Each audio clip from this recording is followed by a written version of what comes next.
Shannon, do you agree with AD there? No, because I can't trust that AD is going to make it through a season. Skip, he's only played 76 games the last 2 seasons. That's 164 games, 82. That's 164 games. He's played 76 of them. Now, we know LeBron heading into year 20. LeBron only played a full season once. That was in, that was year 14, year 13, something like that, Skip. So ain't no one is expecting LeBron to play all 82 in year 20. Hell, if you get 65, if you get 60 out of them, you should applaud. So with that being said... By the way, go look at Kareem's numbers in year 20 and tell me what you see. Go ahead. But Skip, Kareem is a difference between a big, late in his career, and a wing player, late in his career. It's 2 different things. They waiting on Kareem to get up to, hey, Kareem, get the rebound, pass it out. Magic was on head on the break, dishing that thing to Coop or dishing it to James Worthy, B. Scott. Kareem... But Kareem was not a leaper because he was 7'2". He's 7'2". Yeah, you didn't need a leap. Right, and so he took great care of himself for that time, and because of all that, you had durability and longevity. Look how big Kareem is now compared to all the other bigs. Thank you.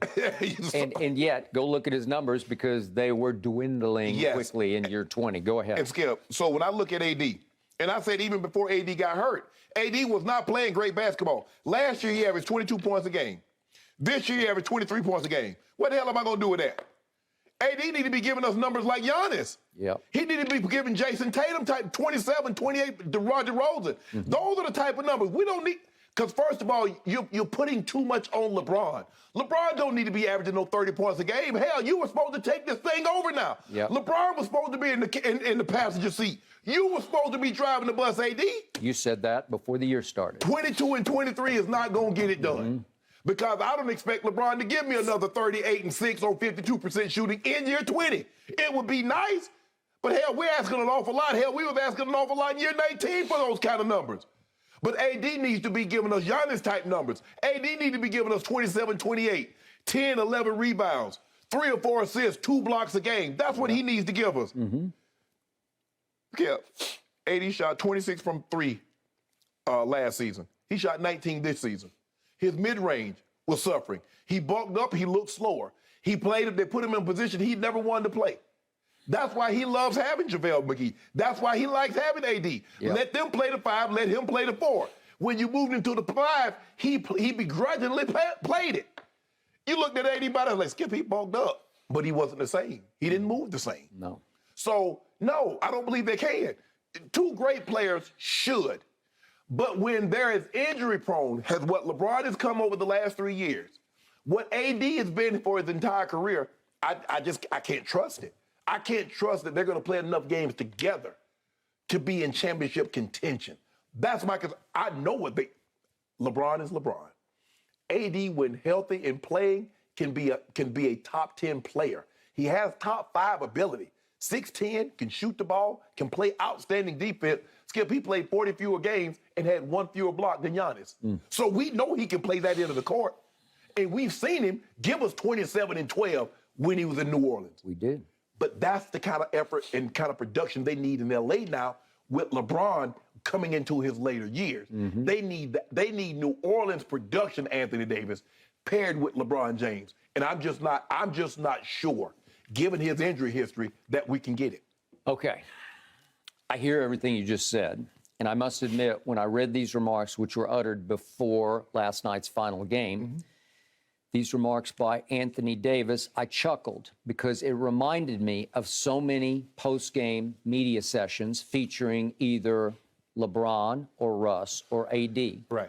What did I constantly come out here and tell you? That their answers, and when they got questioned hard after losses, their answers continually said to me, they smacked of, do you know who I am? Do you know who you're speaking to? Do you know who you're questioning here? Right.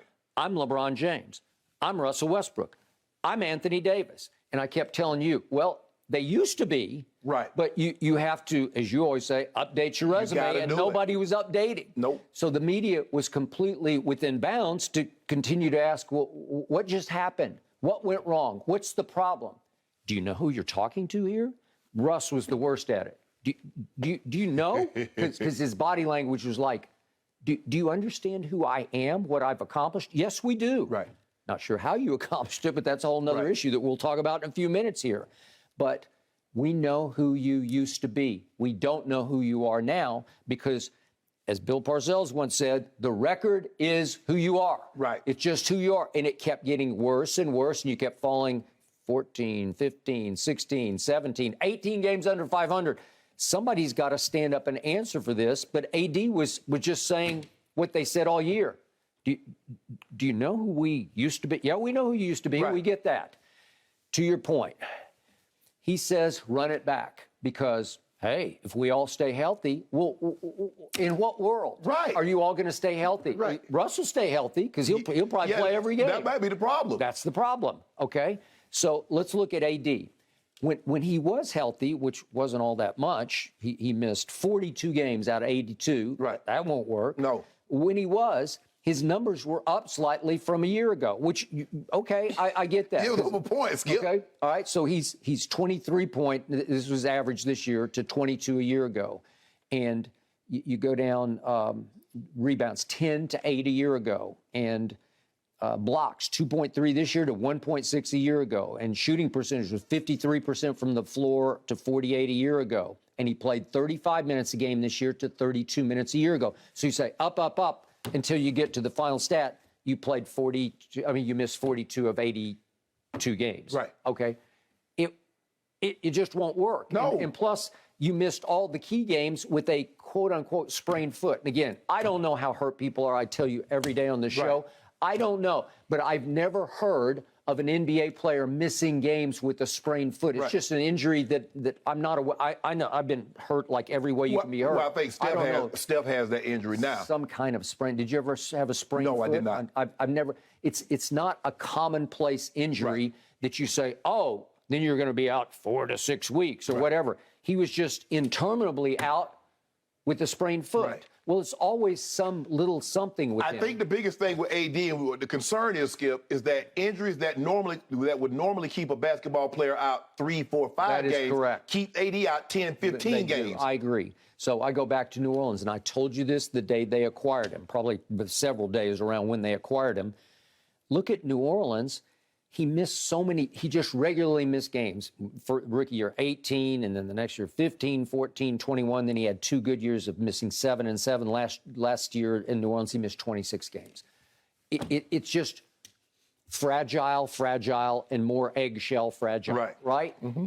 He doesn't have a high motor, and apparently he doesn't have the highest pain tolerance because once he's hurt, to your point. And I'm going to make sure I'm completely right before I step back out there. Well, it's not how you built a dynasty around. You can't trust it over time. You might get a blip, and you got a blip your first year. Right. And it resulted in a bubble championship. And normally, Skip, if this had happened over some years, okay, we saw the wheels start to fall with the Warriors. Skip, they had been to 5 straight finals, and we saw Clay, and we started seeing some glimpses. KD had been to 3 straight finals. So the wear and tear of playing, 75 games and then playing the playoffs. If that's over, we saw the Lakers, we saw the Celtics. We see that with teams that go to the bad boy Pistons. Mm-hmm. When you make deep playoff runs year after year after year, and then go to the finals year after year, we start to see guys start to fray. Okay. But Skip AD was 22, 23, 25, and he's fraying. And they weren't having deep playoff runs. They had one deep playoff run, but he took 5 months off in between in the bubble. So there was no excuse, and I get it. Okay, 70 games, Skip. They had 70 days, 70, 75 days in between when the championship ended and they started the season. Okay, I get that. Yep. But there is no excuse for this year. Mm-hmm. You had the full. Actually, you had more time because you went out early. Yep. So you had more time to recover. And granted, he's coming from an injury, but there's no excuse. LeBron has become more reliable at 37 than AD at 28. Yeah, that's and therein lies the problem, Skip. You're asking a guy in year 20 to be the guy when you're supposed to be asking the guy in year 9, year 10, year 11 to be the guy. By the way, LeBron tied for 3rd this year in minutes average per game. Yeah. Okay, so he missed some games. What did he miss? 26 games.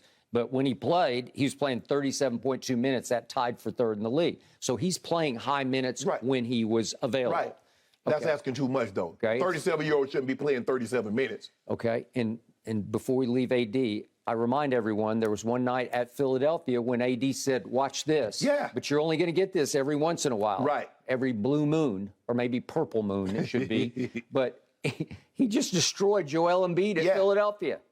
The guy who ended up That was like his first game back, wasn't it? I think it was. And again, Mr. Low Motor was intense. He came out on fire, both emotionally and shooting the basketball. But Skip, think about it. The one you might say, well, Giannis can't do yada. But Skip, I know every time I watch Giannis He play, plays. No, he just plays. He's gonna play his ass off. He does, because he doesn't know any different. He started that way and he still plays that way. And the beauty of that guy is he's won it all now and he still plays as hard. He played like, you build a wall, you keep Giannis out, and Giannis can't do it. You remember what Toronto did. You remember what Miami did to him. He's like, okay. He won the title, he won MVPs, and he's more hungry now after he's won that than he was before he got that. Okay. And it seems like AD is just the opposite. I got me a title, bro. What y'all talking about? So the final quote from AD was, Russ, it wasn't his fault. Okay. So what did we see from Russ? Well, he averaged 18.5 points, 7.4 rebounds, 7.1 assists. Not bad, not bad, not bad. Not triple-double stats, but not bad. Right. But as you know, he was the single worst three-point shooter in basketball. He ranked 108th of 112 free throw shooters, and he was leading in turnovers until he didn't play the last 3 games, and then Trey just blew right past him because Trey had, I think, 15 in the last 3 games. Right. So he blew past him to win it by 8, win it, quote unquote. So Russ finished second, and that would be the 5th time in his career he's finished second in turnovers, and 4 other times he's led the league in turnovers. Right. Okay, so it's not his fault. Well, it's a lot of his fault. Right. And yet... So don't nobody want to accept, Skip, you know them notices, Skip, don't nobody want to accept no blame for the wheels coming off this thing. It ain't Russ' fault, it ain't LeBron's fault, it's not AD's fault. Don't blame Frank, don't blame the front office. Well, who in the hell, somebody got to watch this laundry. Okay, AD did say, for whatever reason, when the 3 of us were even healthy together, it didn't work. And he said, we need to sit down, the 3 of us, and figure out what didn't work. Well, you should have done that a long time ago. What you mean what didn't work? Nothing worked. Everything that you tried to do did not work. Did not work. So, hold on, Skip. So you mean to tell me it took them a year to realize that? I thought that's how Russ got there. Yeah. Because he had a conversation with AD and LeBron. Yeah. And we discussed, and I'm going to do whatever it takes in order for this thing to work. Yep. So he's saying run it back on paper, and on paper is about all they got. But it's before the year started. On paper, it looked pretty good, right? Well, okay. Skip, what team? I don't care what sport. You tell me a team that underachieves as bad as the Lakers did, and they say, you know what, we're going to keep the status quo. We're not changing nothing. That's what they're saying. But the coach. Yep. Pride goeth before the fall. Man. Thank you for watching. You can subscribe here to get the latest from the show, and be sure to check out more of the best clips from Undisputed, or go watch a few other segments from our other shows on FS1.